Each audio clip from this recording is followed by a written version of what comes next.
John Harbaugh finally takes accountability for poor Baltimore Ravens football play. And it was a really interesting time to do it. We talk about that and so much more coming up on Locked On Ravens.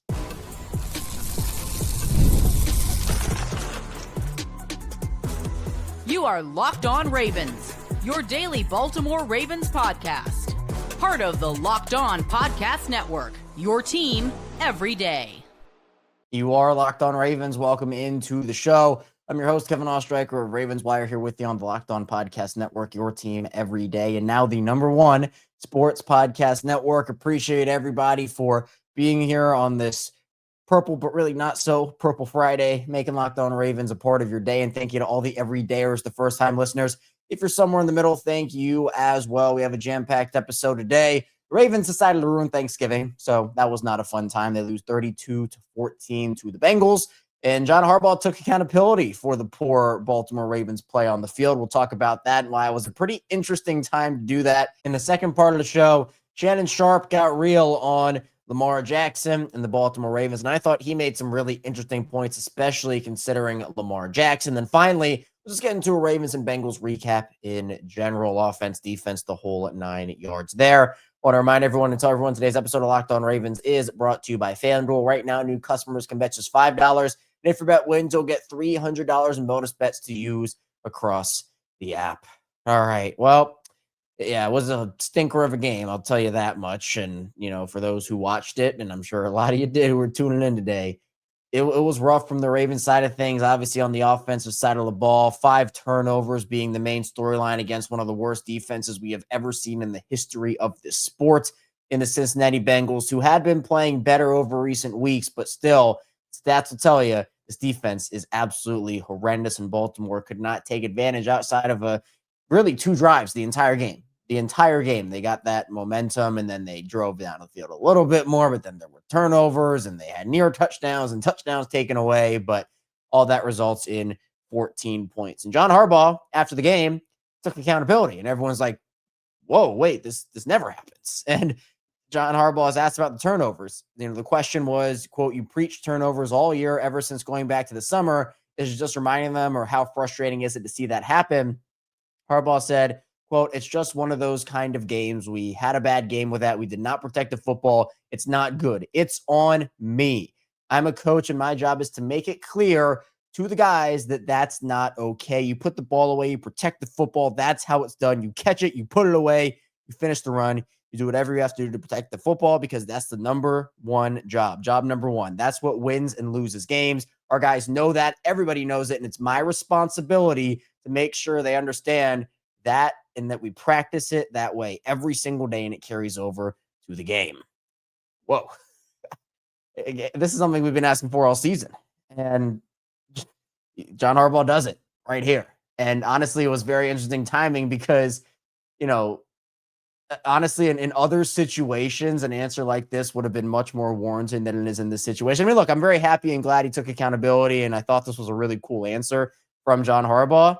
But while I understand what he's saying, he's also not the one going out there. I mean, if the message is there, I mean, I'm assuming it is. If it's not, that's another problem. But the message is there. I mean, he's not the one fumbling the ball going out of the end zone like Isaiah Likely did, or having the ball ripped away from him, or, throwing the ball and trying to rip it back and the ball gets fumbled. So it's funny because I think a lot of the response to Harbaugh in this comment was, first of all, like, whoa, what's going on here? And then the second response was, this is the point where it's not his fault, but when it is his fault, he doesn't take the accountability. So, I mean, again, I'm not going to take it away from Harbaugh. Like, I thought it was a really cool thing here that he did. And, I mean, I agree that, yes, he is the coach and that messaging has to come from him.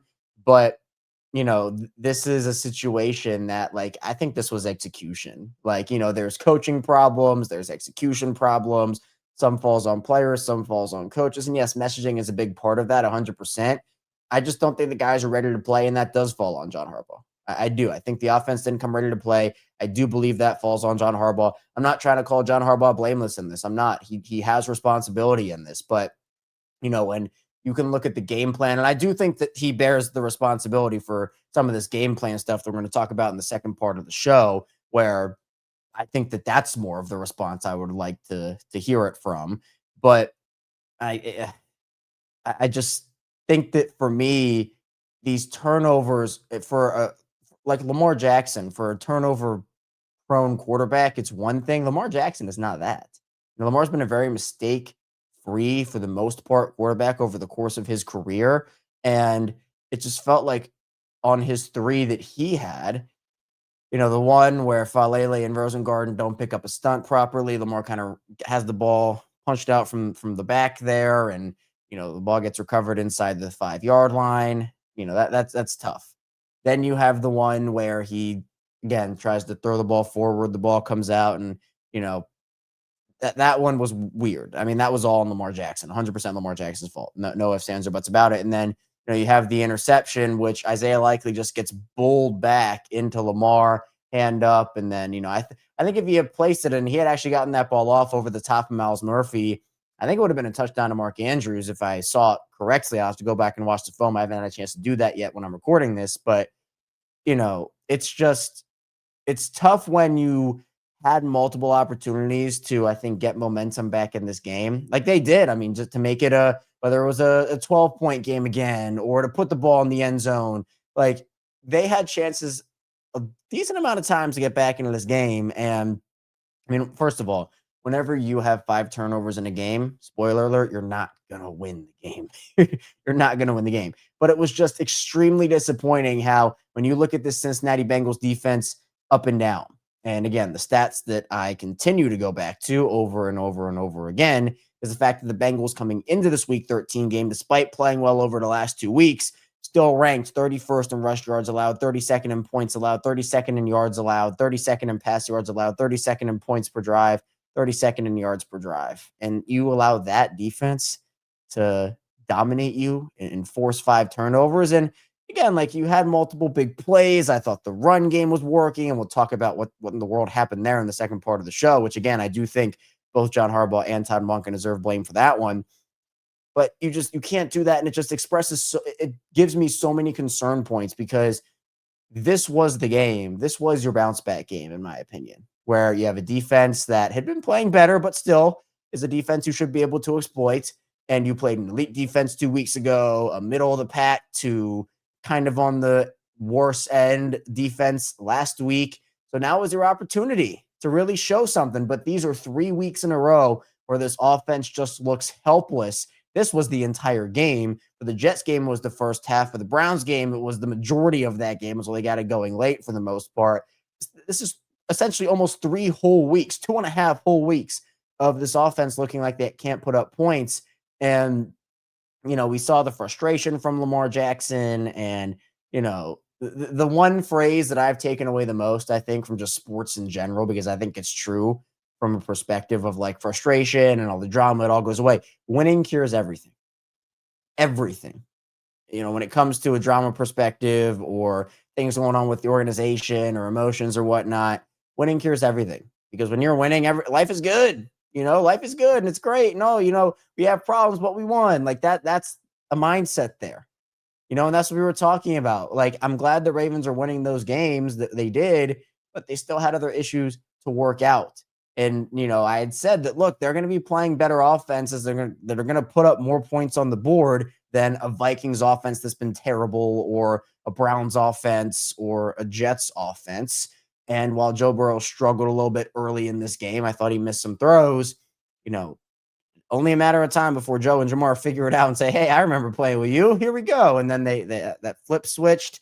And while the defense did what they could to keep them attached in that first half, the offense just couldn't take advantage. So, this has been a problem here where the Ravens, and this under John Harbaugh and in the Lamar Jackson era, and dating back a while, not even in the Lamar Jackson era at times as well, it's like, the team that beats the Baltimore Ravens the best is the Baltimore Ravens. Just mistake after mistake after mistake. And so I'm glad that Harbaugh took accountability. And, I do think, because some people were saying it has nothing to do with John Harbaugh. Execution-wise, sure, it doesn't. But messaging is clear. And if Harbaugh doesn't feel like the message is being put across there, if he believes it's his responsibility, I'd assume that means he doesn't think the message is being put across. Well, then, you probably got to do some soul searching and some look in the mirrors there for this Ravens team over their mini bye week, because you cannot have a performance like you did, like even if there were 3 turnovers, and expect to win this game. So, it was different hearing John Harbaugh take accountability. I'm sure he said it's on me before, but it's been a while since then. I can't remember the last time he said that. So definitely a shift. But after a game like that, I mean, you have to everybody has to take accountability, including the head coach. So, a lot of this game falls on a lot of different people. And obviously Harbaugh is one of them. And Lamar Jackson is another. So coming up in the second part of the show, we'll dive into what Shannon Sharpe had to say about Lamar Jackson and the Ravens, because he called out Lamar and the Ravens and got real. And I actually think he made some interesting points. So be sure to stay tuned. Plenty coming your way on Locked On Ravens.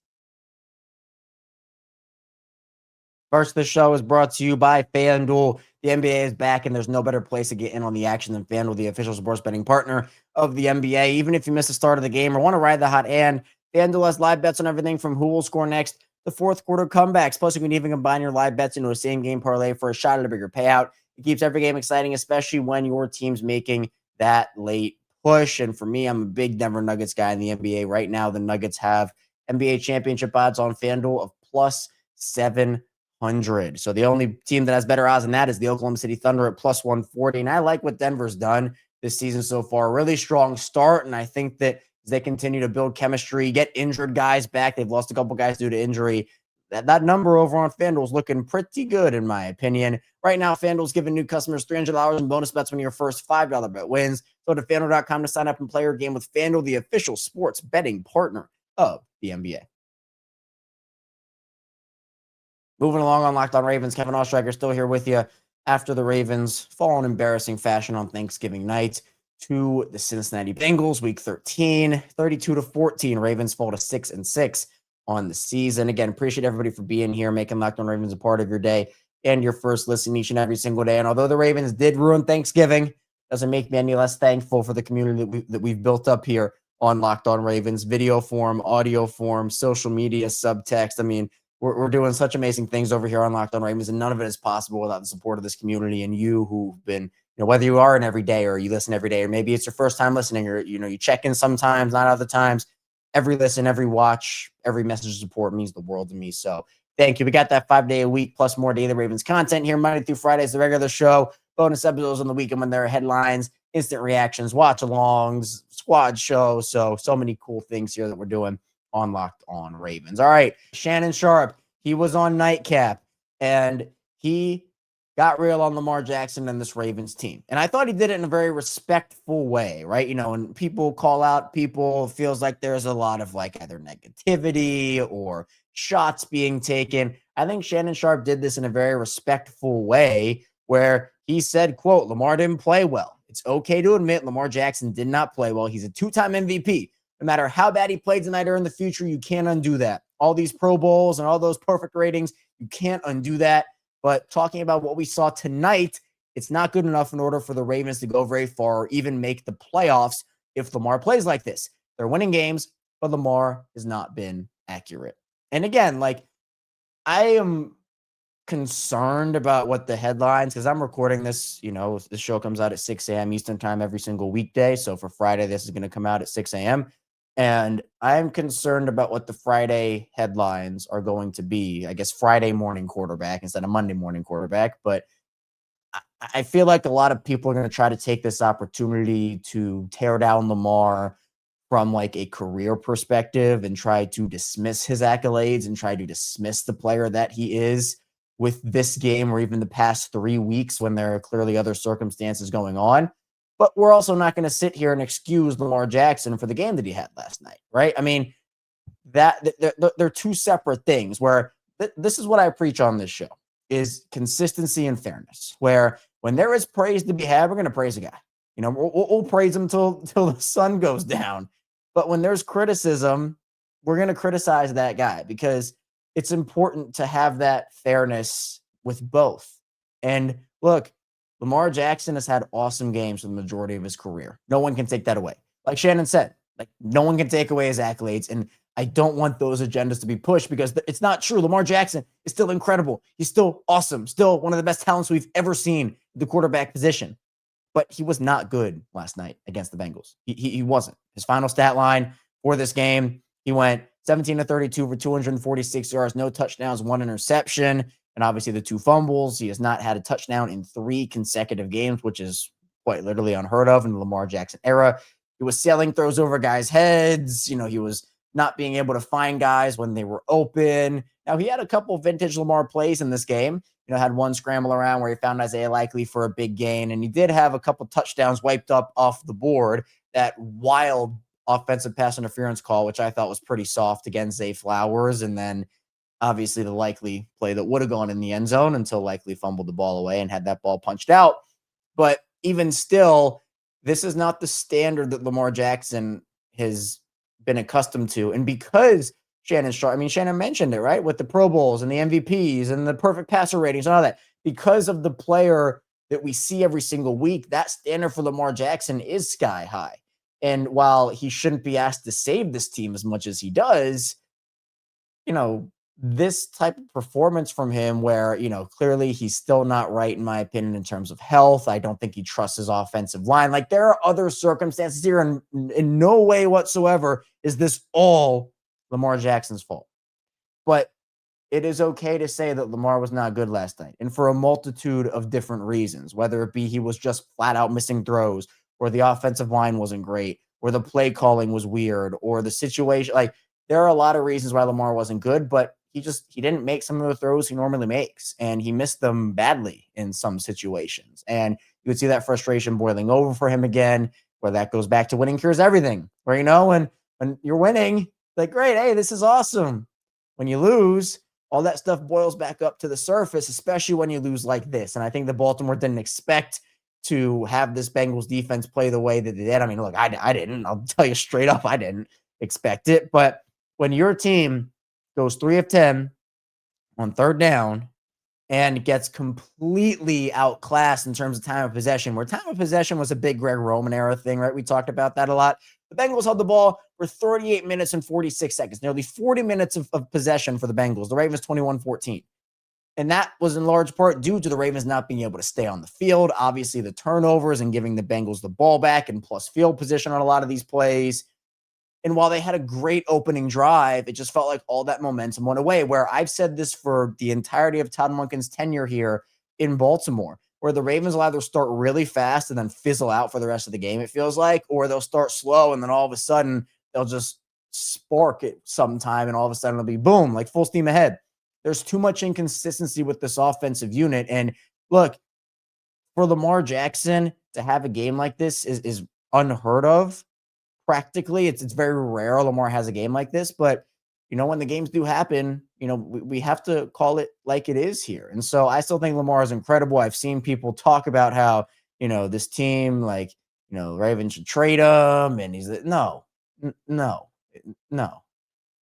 That's not what we're going to do here. It's not what we're going to do here, because we can acknowledge that Lamar had a bad game and also say Lamar is still, one of the greatest talents we've ever seen at the position. But last night was not good enough. And again, a lot of reasons why.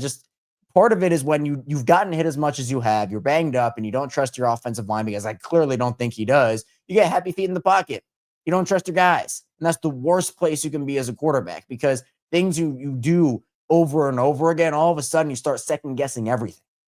But at the same time, for Lamar, and as good as he is, he's not going to get a pass like a rookie would for making some of those mistakes, or more guys who haven't had experience. Like, Lamar's been there, he's done that, he's in year 8, and for 3 straight weeks, it wasn't just this game, right? For 3 straight weeks, he's been off, hasn't looked right, and I think the injuries are playing a part in that. I don't know how big of a part, because we haven't really gotten a lot of information on it, but at the end of the day, it was definitely a disappointing performance from Lamar Jackson, but in no way tells the story about who he has been over the course of his career. And I just feel like we're going to get some of those storylines about, oh, well, look at Lamar, and here they're going to bring the playoff success and the lack of Super Bowls and this, that. And I feel like a lot of people are going to come out of the woodwork here, and not excited for that. And if it happens, we're going to have to talk about it, because I'm not going to let that go unchecked. But Shannon Sharpe also talked about the Ravens game plan, which again goes back to John Harbaugh taking accountability, because I think Harbaugh deserves some blame in this, as does Todd Monken. Shannon Sharpe says, I'm also confused by the Ravens game plan. Derrick Henry breaks off the long run for the touchdown, and I don't see him until the third quarter. I'm also confused. The Bengals come up with a 0 blitz, and they got an in-breaking route call. You take the top off it. You max protect it, and they run Zay Flowers on a dagger route. Why would you run him on a dagger route if there's nobody in the middle of the field? Bro, what are y'all doing? The whole game plan tonight, and maybe it had to do more with Cincinnati. He talked about how, maybe it was just how Cincinnati played defense, and they were great, played the best defense of their season on Thursday night. But I was also very confused by what we saw game plan-wise for the majority of this game, where the Ravens' run game to me was working. We talked about this with Sam Njoku and Kadri Ismail, and they both made points. And I thought they were good ones about how I think the Ravens just kind of felt pressure to try to win the game, and that's why they abandoned it. But, and they said it wasn't necessarily abandoning, but it's just like Derrick Henry had 10 carries for 60 yards, had the long 28-yard run, but he was breaking off runs in the middle of this game. And chunk runs. I thought the offensive line was opening up holes for Derrick over the course of this game. And then all of a sudden, this team averages 5.6 yards per carry. Keaton gets a touchdown. He averages 9.5 yards a carry on 2 carries. And then it's just like these guys disappear. And, in no world should Rasheen Ali be out carrying Keaton Mitchell. And I know Rasheen Ali's stuff came in garbage time for the most part, but even still, you need to be able to use your guys, and averaging 5.6 yards per carry on the ground and then only running Derrick Henry 10 times and Keaton Mitchell 2 times. I don't know why. There was 3 straight possessions or something. It felt like at the end of that first half where Derrick Henry wasn't on the field. And I'm very confused by why that's the case when it was actually, I thought, working. And, some of the other stuff, the zero blitz stuff where Shannon Sharpe also talked about how, when you're in shotgun, there's that distance between you and the nearest defender. So you can literally, if they're blitzing, you can just retreat, and then just throw that thing up because there's nobody there. And they were running weird routes. And I just, again, Harbaugh, Monken, just very weird play calling and game plan from those guys in this one. I thought that there were a lot better ways, to exploit this defense. And, that's what Shannon Sharpe and Chad Ochocinco were talking about. But, you're also in a lot of trouble when, your O-line is still having moments. And it wasn't the worst thing in the world, but they did do some rotations, which we'll talk about. And there was holding calls on Emory Jones and that stun I mentioned in other areas where Lamar was feeling some pressure at points. But even when there was a clean pocket, it felt still all right, am I going to get hit here? What's going on? The anticipation. So I don't know. Just it was all around bad for this Ravens offense. And obviously the defense couldn't hold on at the end. So coming to the final part of the show, we'll continue to talk about the Ravens and Bengals game from week 13, talk about where the Ravens go from here as well. So be sure to stay tuned. We got a lot coming your way on Locked On Ravens.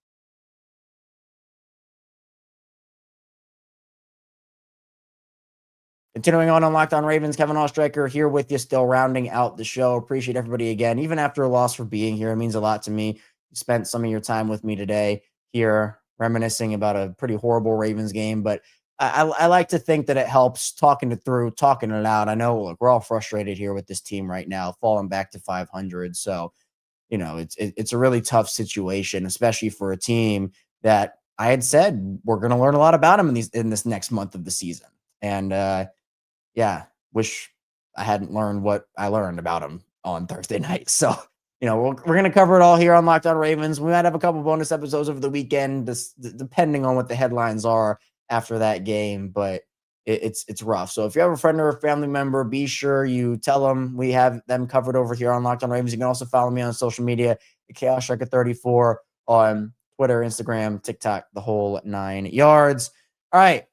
Let's do a little Bengals and Ravens recap here. Just talk about the general trends. We've obviously talked about them throughout the show. We've talked about Lamar Jackson, but it's just been it's disappointing that, we have to have this conversation here where some stats that Jamison Hensley put out, the Ravens 5-game win streak obviously is over. Lamar Jackson committed 3 turnovers for the first time in 4 years, most turnovers in a game at home in 18 years. And the defense allowed more than 20 points for the first time since October 5th. Also, this is the first time the Ravens have committed 5 turnovers since 2013 at the Bills, and the Ravens hadn't turned the ball over 5 times in a home game in 18 years. That's 2007 versus the Colts. Again, just 5 turnovers is absolutely unreal.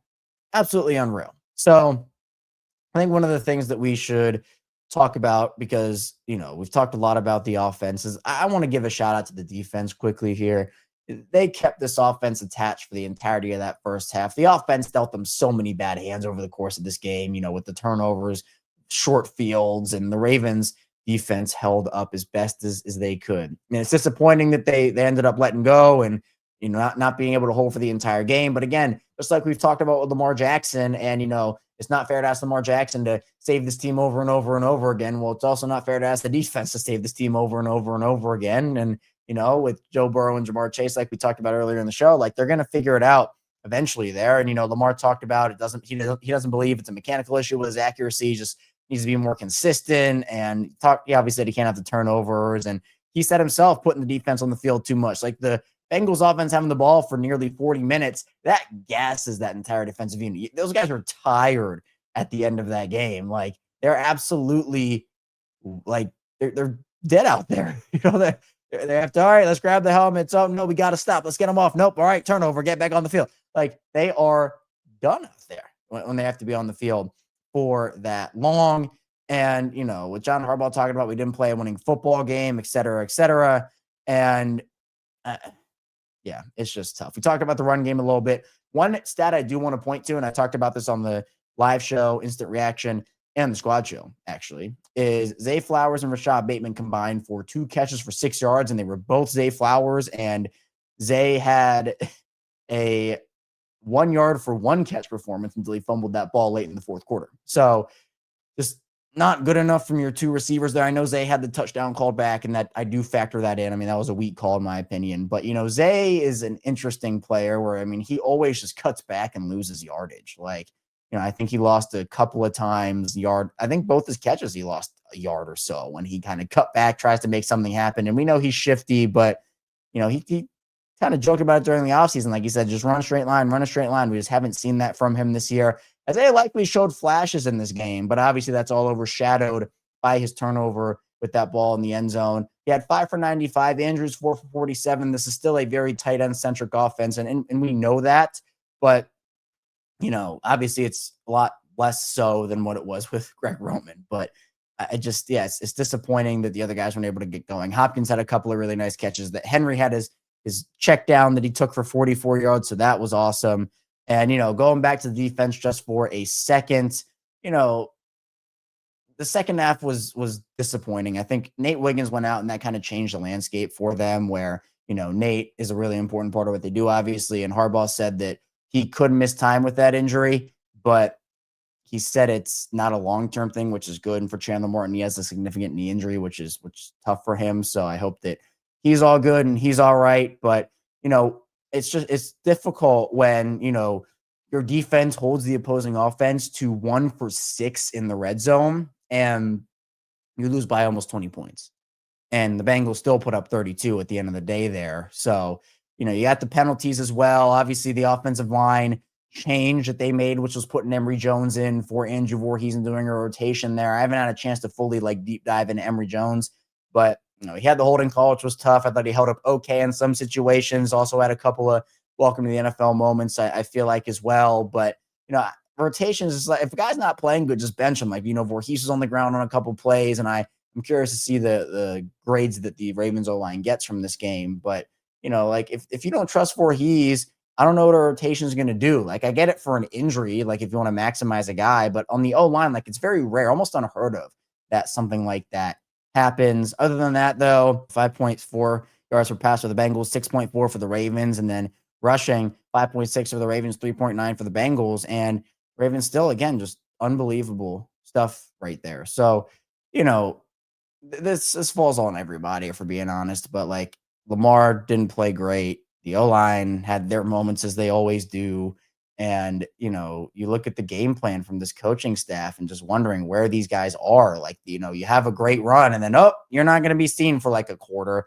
I'm just like, well, why don't you use your best players? Why don't you get those opportunities? And why don't you reward guys for those opportunities, especially younger players who are trying to establish a rhythm? So they need to do a hard look in the mirror here, like truly, because they got over their losses from earlier in the season, right? That's done. They got back to above 500, but they do not look like a contender.